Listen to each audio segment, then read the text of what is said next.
Hello everyone, and welcome to this short guide of things to do in Paris. Paris is an amazing city, particularly during the summer months, with so much art, history and culture. And by the end of this short guide, you will have a pretty good head start of things to do in this wonderful city. So let's dive straight in with the city's most iconic site, the Eiffel Tower. Named after its creator, the Eiffel Tower has some stunning views over the city.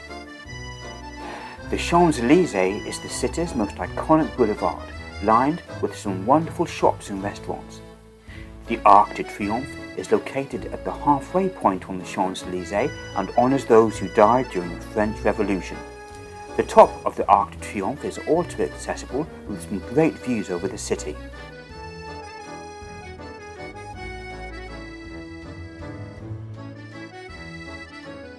This is a shot of Sacré-Cœur Basilica taken from the Arc de Triomphe, and there will be more on her later. If we head back down the Champs-Élysées, we come to La Place de la Concorde. One of the city's main squares, La Place de la Concorde was used during the French Revolution.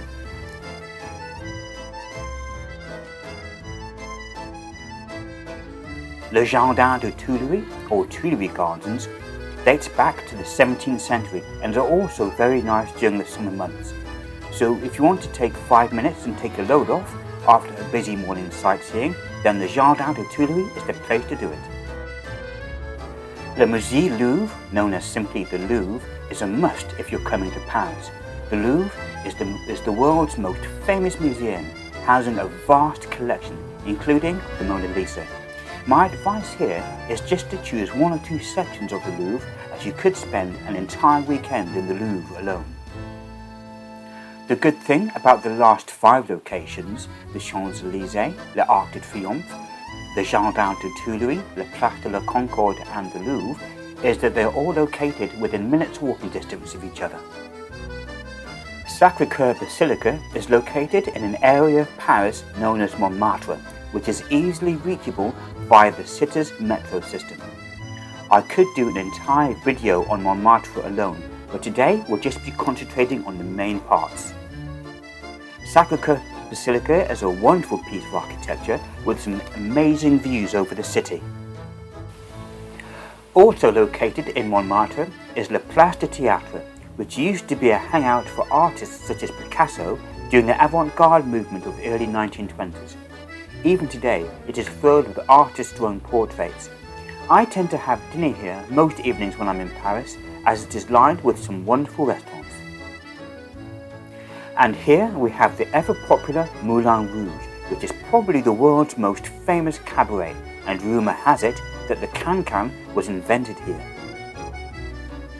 Another famous hotspot in Montmartre is La Maison Rose. It was also made popular during the Netflix hit special Emily in Paris, and was also popular with artists during the avant-garde movement. Before coming here, I would advise checking online for opening times.